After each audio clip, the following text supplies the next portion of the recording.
(1917년) 볼셰비키 혁명이 일어났습니다. 독일의 역사 철학자 헤겔은 말하기를 역사를 움직이는 힘은 그리스 신화와 이스라엘의 하나님께 있는 것이 아니라 역사의 추진 동력은 인간에게 있다고 주장했습니다.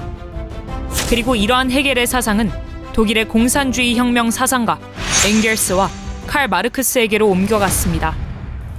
엥겔스의 아버지는 중소기업을 하는 사람이었는데 어느 날 엥겔스가 아버지가 경영하는 사업장을 방문한 후 자기 아버지 한 사람을 먹여 살리기 위해서 99%의 노동력이 착취당하는 것을 보고 엥겔스는 이러한 사회는 비정상적이다 라고 주장을 하면서 공산주의 혁명을 시작했습니다. 엥겔스는 아버지가 99%의 노동자를 위해 집에 돌아와서도 기업과 직원들의 업무를 계획하는 아버지의 정신적 노동은 생각하지 않았던 것입니다. 이것이 공산주의의 시작입니다. 엥겔스는 칼 마르크스와 연합하여 영국으로 갔습니다. 영국을 공산화시키기 위하여 노동자들에게 낙과 곡괭이를 가지고 지주의 목을 치자고 선동하였지만 요한 웨슬리의 복음의 벨트에 걸려서 실패했습니다. 요한 웨슬리는 영국의 복음주의자로서 무소속의 윌리엄 윌버포스를 의회의원에 3번 출마시켰지만 떨어졌습니다. 그러나 결국 4번째 시도 끝에 윌리엄 윌버포스는 당선되어 요한 웨슬리의 지시에 따라 의회에서 노예 해방을 주장했고 의원들의 동의로 노예가 해방되었습니다. 그러나 노예가 해방되자 노예들이 길거리로 뛰어나와서 물건을 도둑질하는 것을 보고 영국 국민은 노예는 노예의 위치에 두어야 하는데 왜 그들을 해방시켜서 사회 문제를 일으켰는가 라고 요한 웨슬리를 원망했습니다. 요한 웨슬리는 오늘날 한국의 농협은행과 같은 빈민을 위한 은행 제도를 만들어서 누구든지 교회를 찾아오면 이자 없이 한 달 동안 생활비를 대출해주는 방법으로 영국의 공산주의를 막아내었습니다.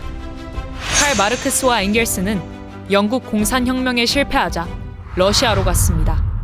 그곳에서 성찬식하는 모습을 보았는데 성찬식에 분병을 하는 장로를 평신도가 증오의 눈으로 째려보는 것을 보고 예배가 끝난 뒤에 왜 당신은 주님의 가장 거룩한 성찬식을 받으면서 장로를 증오의 눈으로 쳐다보는가 하고 물었더니 내일 아침에 내가 일하는 목화밭 농장으로 오라.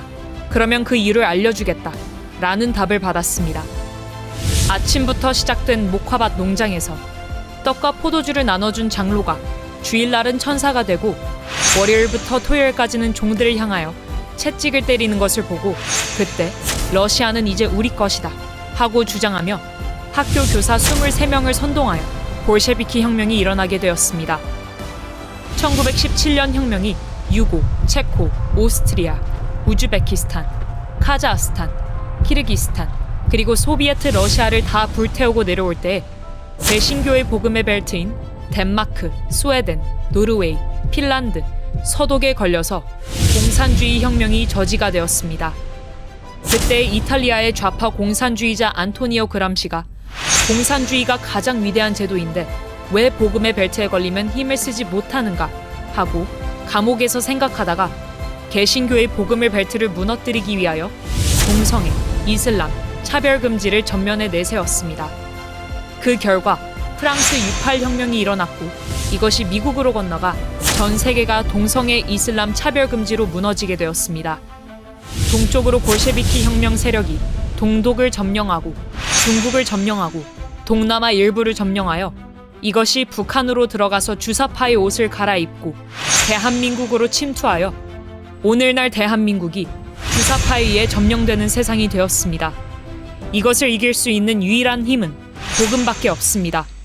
공산주의와 복음은 양립할 수 없는 사이입니다.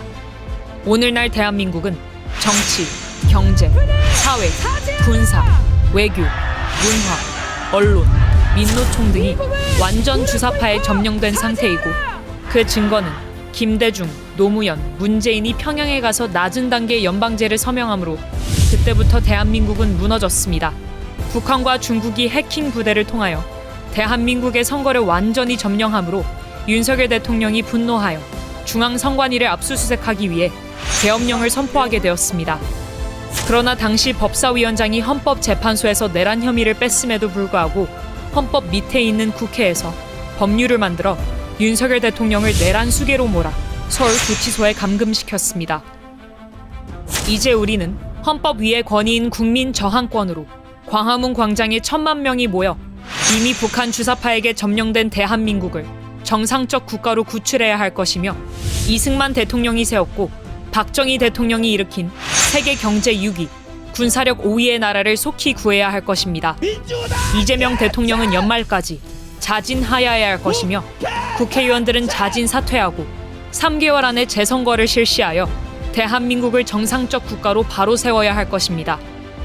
광화문에 한 번이라도 나온 사람들은 총집결하여 1,000만 명이 광화문 광장에 모이면 4.19와 5.16 혁명 같은 효과가 일어날 것입니다. 이것은 헌법 위의 권위를 가지고 있기 때문에 대한민국은 제2의 건국을 해야 할 것입니다. 존경하는 국민 여러분, 우리는 광화문 운동을 7년 진행하였고 윤석열 대통령을 당선시켰으며, 그 결과 오늘까지도 우리는 대한민국에 살 수 있게 되었으나 이재명은 문재인보다 더 사악한 자이므로 반드시 대한민국을 북한의 연방제로 넘기기 위하여 방위 출신을 국방부 장관에 임명하는가 하면 미 문화안에 불을 지른 김민석을 총리로 임명하고 장 차관들은 군대도 안 다녀온 자들로 임명하여 대한민국을 전쟁 없이 북한의 연방제로 넘기려고 시도하고 있습니다. 우리는 북한의 연방제로 나라를 넘겨줄 수 없습니다. 반드시 이승만과 박정희 대통령의 정신으로 대한민국을 지키고 자유통일을 이루어 세계 G2 국가를 이루어야 할 것입니다. 정광훈 목사 드림.